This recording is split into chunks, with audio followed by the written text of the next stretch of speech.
Hi, I'm Molly. And I'm Jamie, and this is our From the Pasture with Hired Hand podcast. As the owners of Hired Hand website software, we've been developing websites and creating internet marketing strategies for livestock breeders for the past 10 years. The majority of our customers are involved in the breeding of registered animals, such as Texas Longhorns, Highland cattle, horses, and white-tailed deer, where the pedigrees are very important. The From the Pasture with Hired Hand podcast examines many of the differences in raising pedigreed livestock for maximum profit. Join us and learn what we're covering today. Today I'm joined with Ross Zuber of Dauntless Longhorns in the Texas Hill Country. Ross, you have been breeding Longhorns since 1998, which is a long time in Longhorn history. Thanks for joining me today. Thanks for having us. This is neat. So we're just going to go through and we're going to talk about your breeding program, learn a little bit more about the bloodlines you're focusing on, hear some stories from you. One thing I noticed when I looked at your website preparing for today is you have a saying on there, all we need now is green grass and time. Have you gotten either of those this year? Well, we need another summer like 21. 22 and 23 in a lot of the country, but especially Texas, were brutal, really bad. Haze through the roof. Nobody, everybody's anxious because they don't know what this summer's going to bring. So I think people are kind of a little tentative with decisions on buying or selling or holding or, whatever. No, we have not had green. We've had plenty of time, but not green grass. That's for sure. So 50-50. Yeah. But the green grass is the more important part. So. Yeah, for sure. I don't know. We have a family place in East Texas, and if it were not for the family place, I would have had to make some big decisions that I didn't really want to make last year because we got so dry in New Braunfels, San Marcos, all this hill country area that every time we would go for a visit, I would just take a load with me and 8, 10, 12, depending on how big the cows were or how big the horns were every trip, and got the majority of them over there. And we were better, but it didn't help as much as I had hoped. One of those times, though, maybe it's kind of nice to have your pastures and your ranches spread out a little bit instead of all in one place, for sure. Yeah, we did learn that because around here, everybody I know is in the same boat. And, it's different with beef cattle. I think unless you're working on bloodlines of beef cattle, you can just if they're just generic cows, you can take them to the sale barn, you can sell them. And then when things get better, go buy again. But when you've been working on specifics, people that are true breeders will understand what I'm talking about. You can't do that. You can't just, it would be a huge task to sell and start over with what you were working on. It just kind of a sticking point where you have to stick it out. And I called a guy about some hay the other day. I have some, but I just asked him how much it was. He said, well, I have some for $140 and some for $165 a bale. And I thought, as fast as my cows eat hay, that it would be insane. I wouldn't be able to do it. Wouldn't make any sense. Well, you touched on a point that I think will be a good segue for us. So you mentioned that you can't just sell your herd and, then when times are good, start back at it. And so you've probably seen a lot of ups and downs and had to have a lot of patience and everything with having been in it since 98. Just talk me through, what that looks like for you and your program. Well, early on in 98, I'd moved from Texas to Tennessee, and I had a little farm north of Nashville and 18 acres, beautiful little place. And, I needed cows. You don't have 18 acres that you mow like a yard. And I went into the newspaper, because that's what we used to do before online everything, Craigslist and Facebook and all this stuff. And I found 2 cow-calf pairs. Didn't know anything about bloodlines. I just wanted 2 pretty Longhorns. Went and looked at them. They were really nice, good shape, and I bought them. And answering your question, for the first many years, which I think a lot of people do the same thing, I just wanted pretty and cheap, which, a smarter person that studies it a little bit more, but the majority of people that I know that get into Longhorns just want pretty and cheap. Well, pretty and cheap, you might happen on something, but for the most part, you're probably going to sell off 80, 90% of what you start with once you figure out what you really want to do breeding wise. So those early years, the herd was beautiful. And I kind of I met Joe Grady, and he was a pretty big mentor to me and us. So I started studying pedigrees, and I met Todd Taylor. He was a big mentor, and he kind of showed me the rule that works. The dam line, look at obviously the mother and her mother and her mother on down that diagonal. And the Hired Hand website's real good for that, by the way. And I started focusing on the improvement generation to generation on those existing dams in the dam line.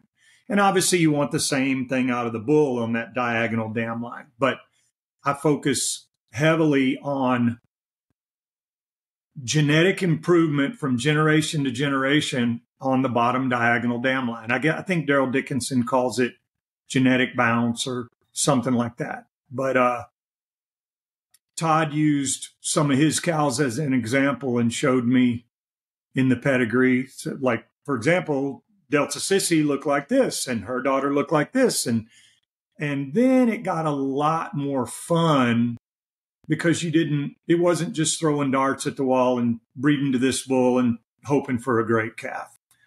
When you start to pool, that's why it gets hard, because when you're new, you can buy anything.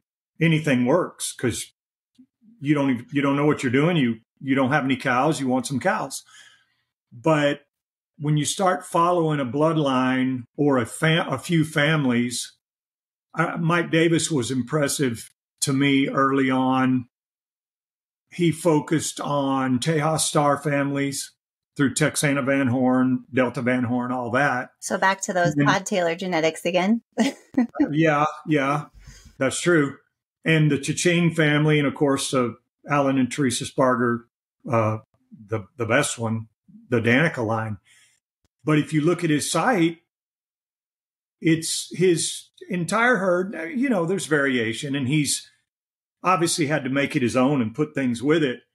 But he's a real good example. I'm not a tight enough example of that yet. He's a real tight example of those 3 families.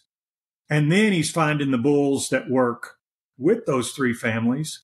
And you can't create that overnight. The green grass and the time, what we're doing today, obviously it takes roughly 9 months to have a calf, and then roughly a year to know if it looks like anything. And let's say you stick with it 18 months, you breed her. You better have a plan, or you could be wasting a lot of time. If you choose to improve, you just want something pretty to look at. That's a different story. So let's dissect a few of the things you mentioned. So when you first got started, it sounds like the pretty Longhorns that you needed for the 18 acres, you just strictly wanted some pasture art to help with grazing and maybe an egg exemption, that sort of stuff. Is that right? Yeah. I had, I'm going to pull something up just so I can reference it. I had 18 acres, and I didn't even realize the ag exemption would have been important, but that was a big deal. I wanted something where I didn't have to mow the 18 acres and something pretty to look at, because it was a beautiful little place, log house, river, the whole deal. It was gorgeous. And Longhorns, they increase your property value. I don't know if you know that. How so? Share that with us. Your place will stand out from other places because of longhorn cattle. I mean, I have people around here that'll want to sell their place and say, hey, can you come park a few cows on our place? It improves curb appeal, and it really does. Kind of that iconic Texas heritage that everyone wants. Yep. And then even more authentic in Tennessee, I would imagine. Oh, big time. And you know, how many people retire and they've always wanted a ranch, but they've had a corporate job. They've lived in town. There are a lot of examples in the longhorn world. They buy a ranch and what do they get? They don't get black cows. Yeah. I mean, we have black cows also, but they get longhorns because of the romance. So is that kind of what made you sway towards then wanting to learn the pedigrees and the breeding side and kind of make that switch from just pasture art and something to mow your acres to really getting involved heavily on the pedigree side? Well, my grandparents had cattle and my mom and dad had a few, just a few. When I got those first two pairs, there was something about them. I knew that they were smarter. And of course, beef guys will never admit this, but those cows are brilliant. They are smart. When my cows know what I want them to do, go here through this gate, whatever. Once they know what I want them to do and you don't rush them and you don't confuse them you don't set them up for failure. A lot of times I'll get my cows to do things that my dad will look at me like, how did that just happen? They just did what we've been thinking. And I said, Dad, they're smart. How did you segue from just having them for pasture art to, being involved in the pedigrees and the breeding? Well, first of all, they were pretty to look at. And secondly, I noticed the intelligence of them. And since I only had 18 acres, it wasn't like it was going to be a big beef operation anyway. It wasn't about the money to me. It was more about the mental therapy of looking at them. I could sit in a lawn chair and pour a line of cubes on the ground, and who knows what that would cost me in some psychiatrist's office, So they were smarter. I just started to enjoy them. I started going to some shows, the Tennessee State Fair. I was talking to a buddy of mine, Mark Priest, the other day, who has a hired hand site as well, Leaky Trough Ranch. In the early days at the Tennessee State Fair, I met Scott Simmons and Ethan Luce and Carl Cressman and a few other people. And I just kind of got into the lifestyle and met Joe Grady at a sale. I wanted to buy a young bull that he sold, and I went down and I missed the bull. And he leaned over and said, don't worry about it. I got a bunch more back at the ranch better than that one. Nice. And this is a killer story. This was in Bowling Green, Kentucky. Oh, God, a lot of years ago, 20-something years ago. He invites us to his place, and we had to leave Nashville after getting off work. So we didn't get there until 1 or 2 in the morning. And before cell phones, you couldn't call and say, I'm running late or text. He met us at the door. I'd never known him more than squatting down next to him in the aisle at the sale.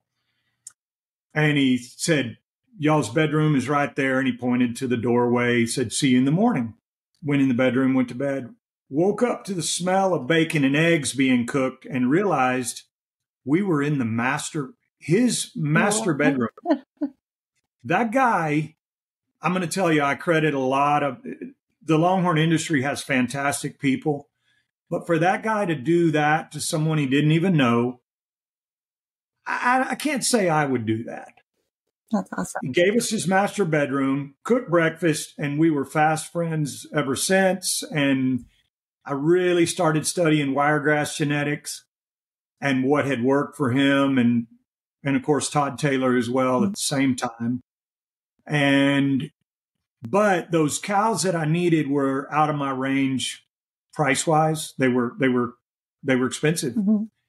And again, when you start, you want pretty and cheap. And sometimes cheap will do it. But a lot of times I wish I had done what some people had done from early on and had fewer of higher quality and then bred to the bull of the month or the bull of the quarter or whatever every year, even through AI without owning a bull. which some people do, and it works pretty well for them. So I guess that would be the way I started studying pedigrees and learning. But from those two guys mainly, and Ronnie and Stella Cruz also, they were heavy on the show side.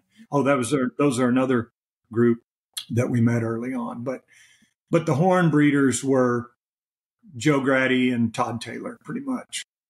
So talk to me about some of the maternal bloodlines once you started getting into pedigrees and really understanding that you kind of built yourself up to that were within your budget. And then also let's talk about how those bloodlines have got you to where you are today. Okay. I started studying that improvement, that female improvement, the saying, if you have a bull and you want to see what his daughters look like, look at his mother.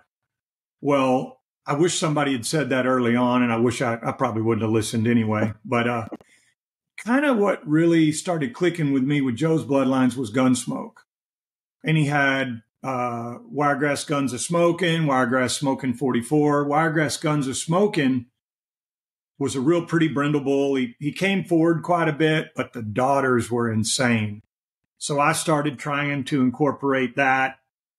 And I'm not a big line breeder, but we found it in a few females, top and bottom, and started trying to pull those genetics in. I tried to get as much of Todd Taylor stuff as we could, Tejas Star, Starliner Headliner and Starlight, made Starliner, mm-hmm. and just started to mix them in, and every now and then would get distracted a little bit with something shiny and inexpensive. But we started focusing on that, and really, well, again, I'm gonna polish your apple. Hired Hand. When we got the website, the cross-referenceability of everybody's herd, where you could see your cow and her mother and all of the lineage beyond, it was a research tool for me. And looking at progeny, it's real simple. You say you look at a cow and you see her progeny, and you look at those progeny. One of the questions on your list was, how often do you look at websites? I don't want to answer that question because it's almost constant. When you lay in bed trying to go to sleep, when you shouldn't have something lit up in front of your face, I'm on my phone like tons of people I know looking at pedigrees, and it gets insane at some times because it's a little too much. You kind of have to turn it off some. Mm-hmm. But I just find myself studying, and Arrowhead Cattle Company is an excellent resource also. How hard is it when you go and look at the top females? Well, why don't we try to get some of that? I mean, and when you see top caliber over and over and over in 90-inch plus animals, and obviously the Loomis stuff, you can't deny that his animals are insane, and they always have been. And Dale Hunt's also, he was kind of a protege of Bob and took it his own way, and mm-hmm. they're I don't want to go visit either of their ranches because I'm afraid I'll want to make a bunch of beef and start over.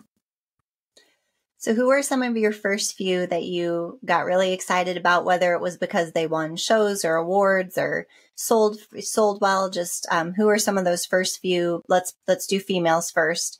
That really kind of put your program on the map for you. You feel like? Okay. Well, I don't know if we're on the map, but that's nice to think of. Okay, let me change that. Obviously, the big guys to me are the big guys. They're the ones that we're always aspiring to be. But then occasionally you'll go somewhere to a sale or a whatever, and you'll see someone and they'll say something, well, breeders like y'all. And I want to look over my shoulder to see who they're talking about. And it really makes you feel good when you work hard, because I'll tell you, I live, eat, and breathe it. Probably a little too much. I think sometimes it's my job to do it, but it's not. It's a really enjoyable second occupation. The cows, I'm not answering your question. They would be fairly recent because I lived in Tennessee for 25 years and moved back to Texas in 2014. And I kind of let my addiction fly when I got back. I just took off. And so a cow named Sunny, a top caliber daughter, is our cow. She's the number 2 total horn cow alive. I love that cow. I let her in the yard sometimes. I just love looking at her. And of course, Maxine, which is the dam of Sweet Maxie that Cold Copper owns. Darren and Dawn Davinia bred Maxine. I love that line because they really don't miss. You know, the ones that there's too much time involved and too much expense to not have your genetics pointed in one direction unless you're just doing it for fun. And I'm doing it for fun, but it's a competition to me. I want to have that herd that, well, Diva and I both, we want to have a respectable herd. You know, one of those 2 cows we originally bought, the cow-calf pairs, I was looking at the pedigree of a calf I've got out of ironically, the sire of the calf is Tejas Hard Rock, which is a Todd Taylor bred bull. But the dam side, that diagonal, this heifer is named Dauntless Don't Make a Scene. Her dam is Dauntless Spectacle, which is a Samchek's daughter. Her dam is Dauntless Splendora, which is an SHR Dauntless daughter, Doug and Sandy Stotts, who are no longer in it. Her dam is RJ Stormy May. That was the calf inside a cow. I bred this mating, but I sold her mother to a guy. So she was born. It was our breeding, but she was born to him. So RJ is the name. But that animal's dam is Charasa Sweet Girl, which was the calf inside of my Amex 679 cow. That was one of my 2 original pairs. So when I can, and Hired Hand, the site lets me see that. Even though I know that in my head, I can't see it until I look at it. So it's 1, 2, 3, 4, 6 generations of females on there that are breeding that we planned. And of course, a lot of guys, they have that in spades. You know, Tom Smith, widespread, of course, Dale, you know, a lot of the bigger guys that have been doing it longer, they can have the whole pedigree, their animals. But when I can look at that and go, okay, this is fun. We still have a lineage of the original cow. That's kind of cool. That's very neat. Are there any bulls like that you've put out over the years that you're proud of? Well, we've got a bull prospect right now named Dauntless Hammered. Ironically, he is a son of Dauntless John Mayer, which is out of Wiregrass Mercedes, which is one of those Joe Grady cows that I really keyed in on. And then on the bottom side, the dam is Dauntless Lillehammer, which is a Samchek's daughter out of Wiregrass Lily May.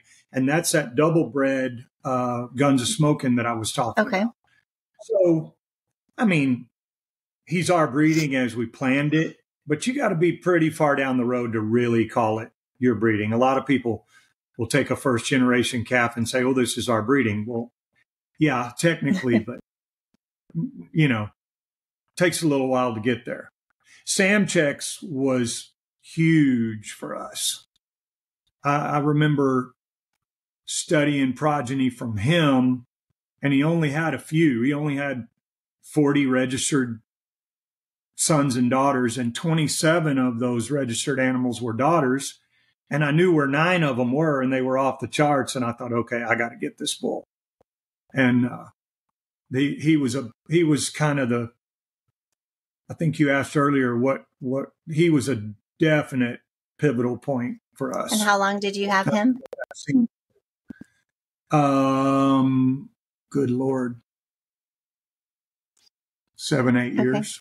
I feel like that's also maybe like around that same timing when you really started to ramp up your advertising and your new look and just really kind of push those sorts of things as well to be more known in the industry.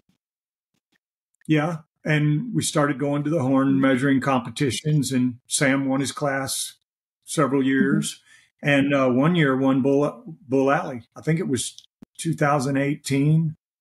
I don't want to say it wrong because if it wasn't 2018, whoever won it will get mad. It was well, it's on the front page. And we took the guitar home for the most semen. He sold like 81 straws of semen at that thing. Of course, that didn't compete much with MC Hangin' Tough this year, 600 straws.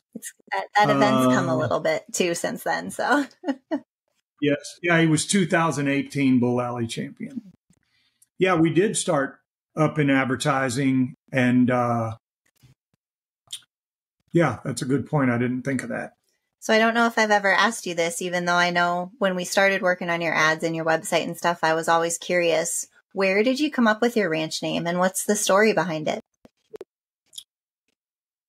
That word has always impressed me. I love the word dauntless. I love what it means. And the funny thing is, a lot of people don't know what it means. Like I'll say the name Dauntless Longhorns, and I have to spell it for them. I'm thinking, you don't know that word, but they don't. In fact, that bull that I said, SHR Dauntless, I found a calf with Doug and Sandy Stotts. I found it about 4 or 5 days after it was born on their site, Hired Hand site, and it had 6 80-inch progeny in its immediate pedigree. And at the time, there were only a couple people that had that because I did a bunch of studying on it. Ron and Barbara Marquez had something with 6. And they had him named SHR something. And, he wasn't officially registered yet. So I asked him, can you change it to SHR Dauntless? And they said, sure. And they did. And they registered him SHR Dauntless. And that was kind of where we carried that word forward. I knew that's what we wanted to be called. And that kind of started it. Does your brand tie into it? I forget. I can't picture your brand. Okay. No. The brand was real lazy, I got to admit. That's a funny story too. All these people work so hard on a brand, and they can get real elaborate, and elaborate brands just don't work. You're asking for trouble, hot spots, and maybe even eventually brand cancer or whatever. But I wanted a unity symbol, like 2 rings together. And I spent all this time making it. I cut some small pieces of pipe. I cut a notch out of each of them. I configured it and, put the arms on. I weld and do all that stuff anyway.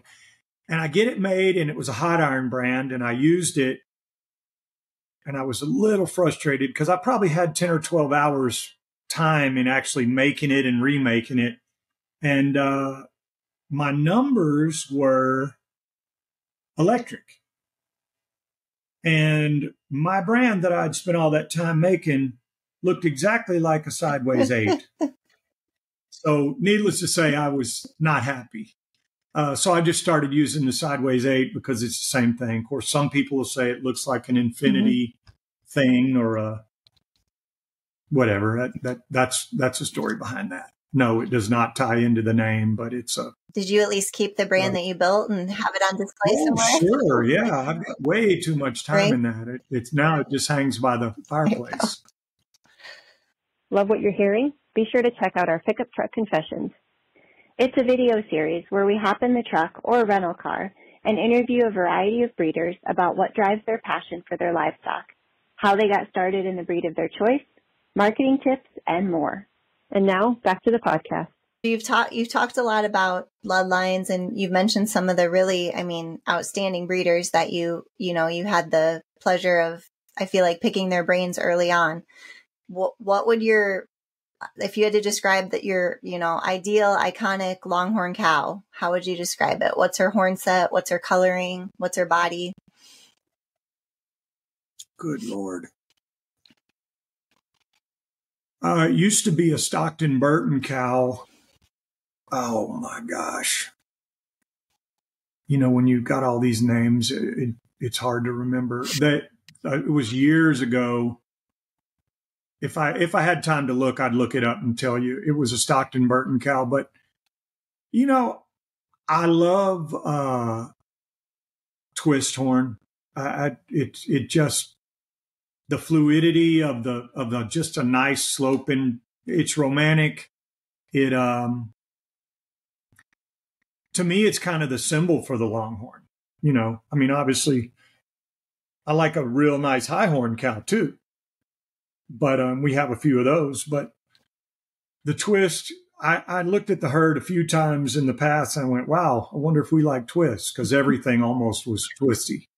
I don't know, Molly. That's tough. What about coloring? So you have twisty horn. What color do you pair it with?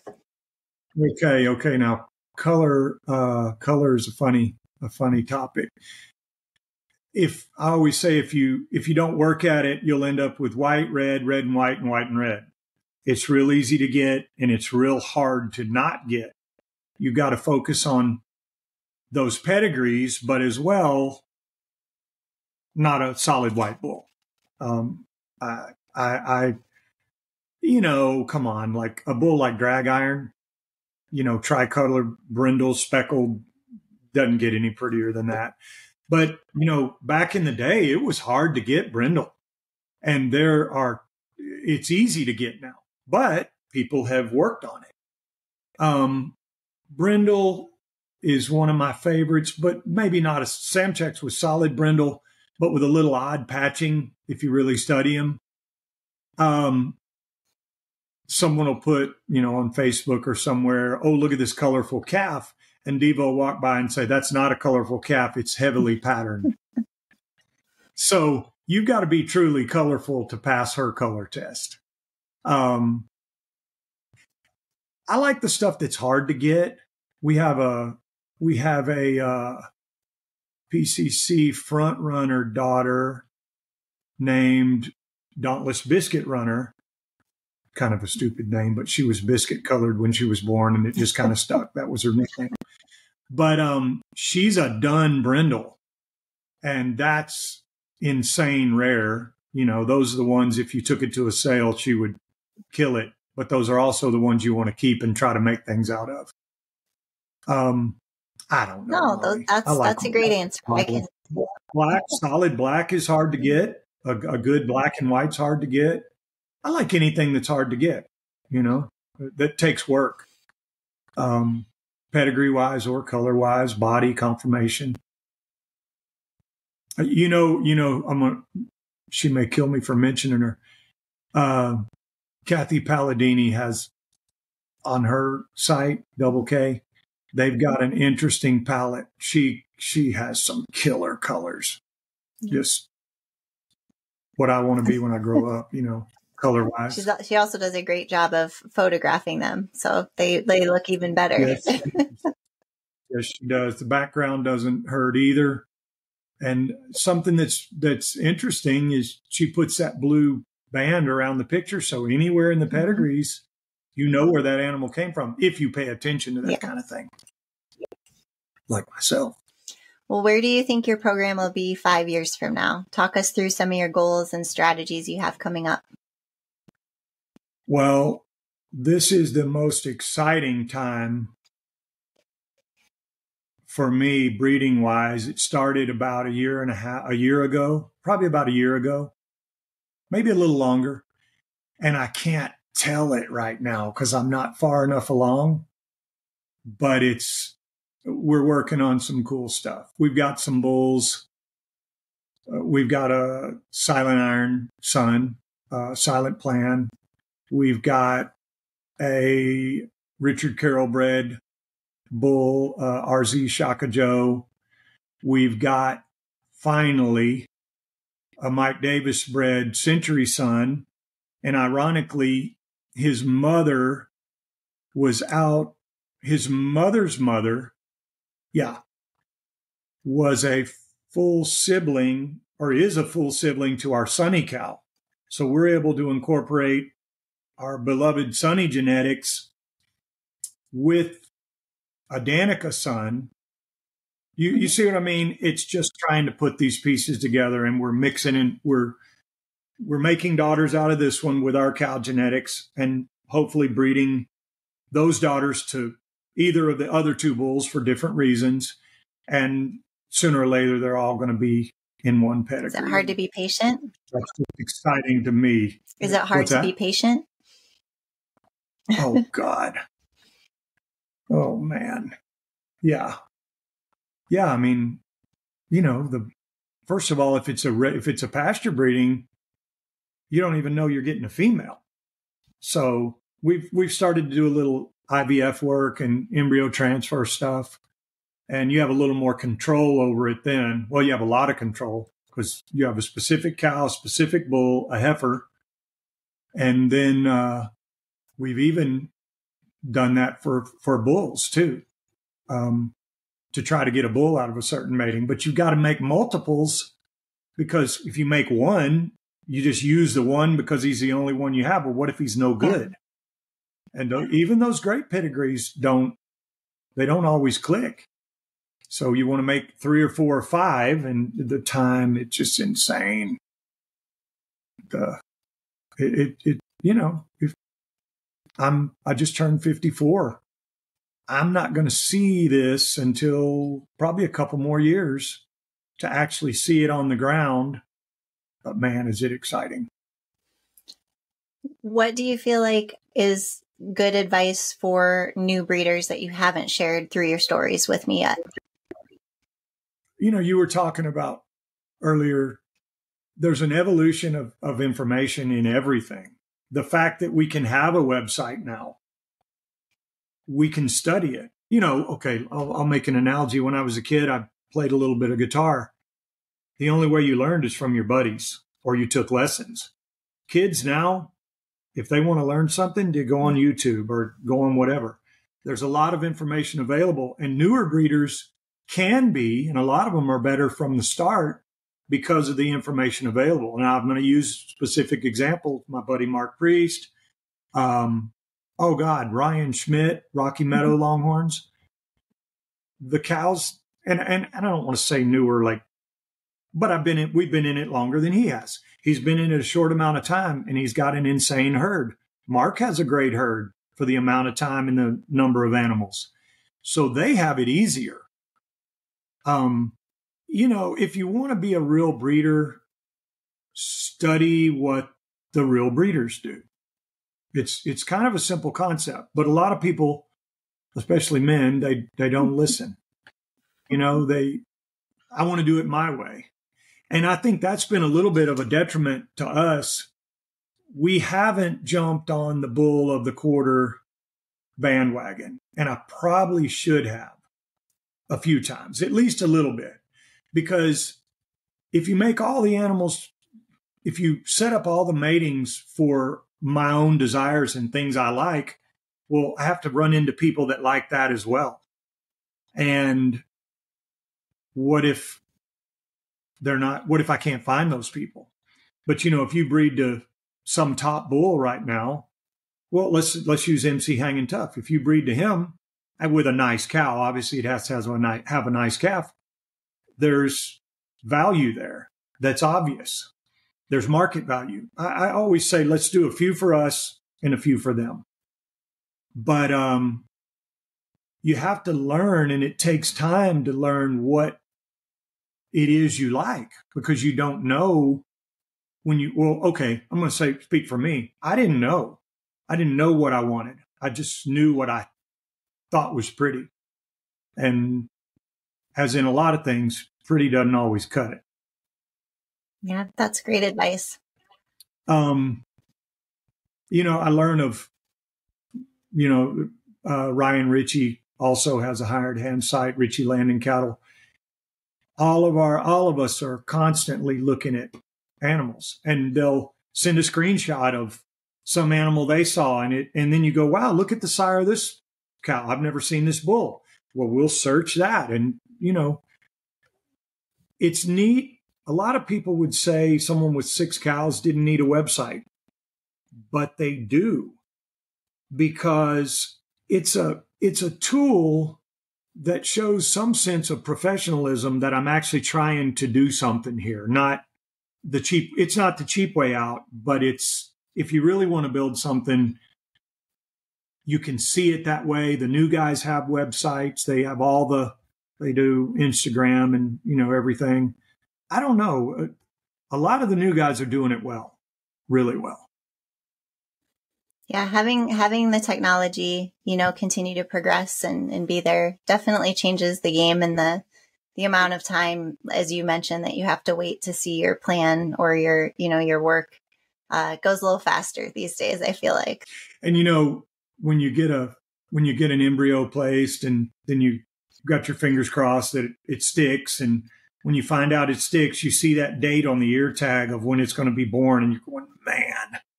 You find out at about 8 months due, and it gets here before you know it. But it's that oak tree adage: when's the best time to plant an oak tree? 30 years ago or right now? And you just gotta get to work if you're actually working on something, or it ain't going to happen. Well, as long as we're talking about technology, let's go over some of our website related questions. So I won't even ask you how much time you spend per week, because I feel like you've covered that. You're not wanting to answer that one. Do you happen to remember the past 3 Longhorns you looked at in your search history? Are you willing to share those with me? Well, I go back and check Mike Davis's site quite a bit to see what Century's doing. Buddy's sites, Ryan Schmitz and Mark Priest's, Rocky Meadow Longhorns and Leaky Trough. I'm on John Helm's site quite a bit. Dale's a lot of them. But I saw one the other day that I'd never heard of. This will be a plug for these folks, and I was really impressed. They're in Kentucky. I can't remember the name. They're in the logging business. It's something Longhorns in Timber. Do you know we have a couple with, was it Sutton by chance? I can even picture it. It's yellow. The background at the heading is yellow with a saw blade. Does Sutton sound familiar? Okay. Might have been their site. I think they're in Kentucky. Yes. Yeah. Here's a great example. Mark found a heifer, and it led us to look at their bull, and it was a bull I'd never seen. And then you look at the bull's progeny, and they're all young because he's young, but it's like, wow, I got to keep an eye on that bull. And they've got a heifer on their site that will knock your eyes out. Looks like the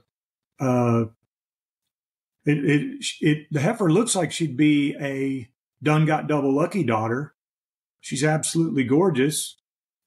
I love that about the Hired Hand site. You can find that. And of course, you can go on your site and look at all the new ones and spend all your time looking at stuff.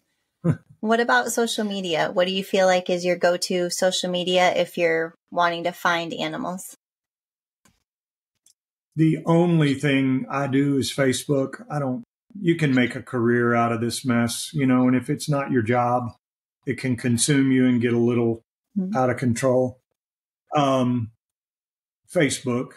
And really my Facebook page, William Suber, is only for my cattle. I don't show people what I'm eating. I don't say, look at these new flip-flops. Whoever does, great. That's fine. I don't do that. It's just for cattle. But it's gotten to the point where I'm constantly deleting amazingly irrelevant ads, and I'm a little frustrated with it. I hardly see what I really am there to see. So I don't know what to do about that. Do you use Facebook to also market your own animals then? Yeah, definitely. When we have something going in a sale, we'll make a post about it. And You got to kind of pick the time. Don't do it 3 months before the sale. I know some people are so excited when they get their ad back from the ad person. We have to show it right away. That's great.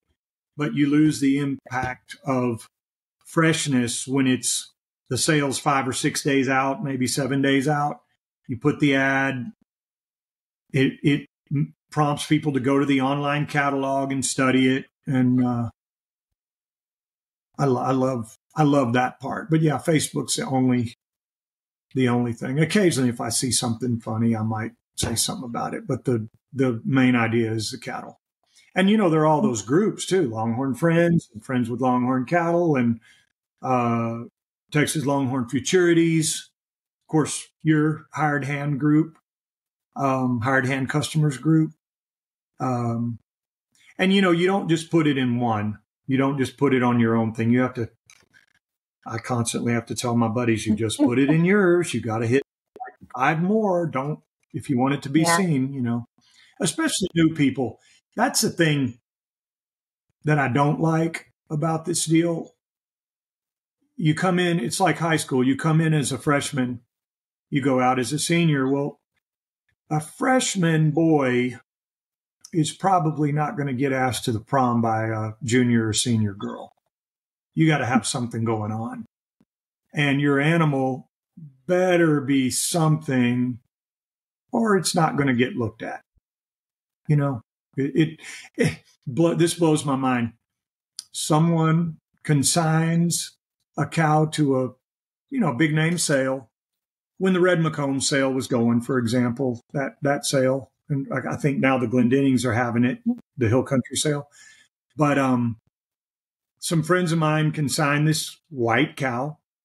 She couldn't have been more white, with no pedigree and no horn, and got mad when she brought $1,250. And I thought, I think you did well, considering what she was. You just have to look at what is out there doing well and try to emulate that, either just like it or your version of it. That's what we try to do. And I can proudly say now we have 7 90-inch cows and 1 100-inch cow that's a partner cow. And, 80 used to be our goal. I tried to have everything 80, but 80 is the old 65 now. Back in the day, 65 was a big deal.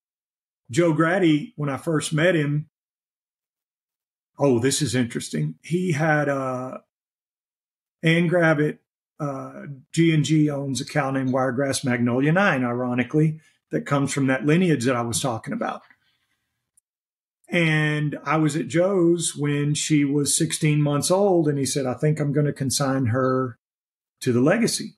This was early days of Legacy. And she brought a bunch of money, and she's, 96 now. And if Joe Grady knew he was making 90-inch animals, he would be thrilled because he lived this stuff. Yeah, he really did. And when you went previously in the podcast, when you were just using his name, I was going to try to slide in there that his ranch was Wiregrass, because I feel like more people might know the Wiregrass in all the animal names than they would that, Mr. Grady's the one that was behind it. So, yeah. I wish, if there's a message to new breeders, I wish people would study people's prefixes or suffixes and leave them to them, because, they work hard. It would be weird if someone said Dauntless something on an animal, but people do it. Wiregrass was Joe's. Todd's is, the majority of the Tejas. Well, no, all the Tejas bulls were born and branded at Todd's ranch. All of the Texana cows, there were a few before him, but they were born and branded at Todd's ranch. Checks is Bob's thing. And it drives me nuts. I've wanted to write an article for the trails about it, but it just takes so much time to explain it well.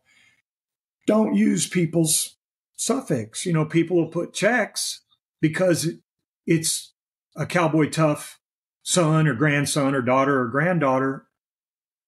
don't do that. Leave it up to them. Now, the tough thing's a different story. That's not his deal. And people, the new people, a lot of them, I can tell they don't understand. There's a lot behind that, and time and money and work.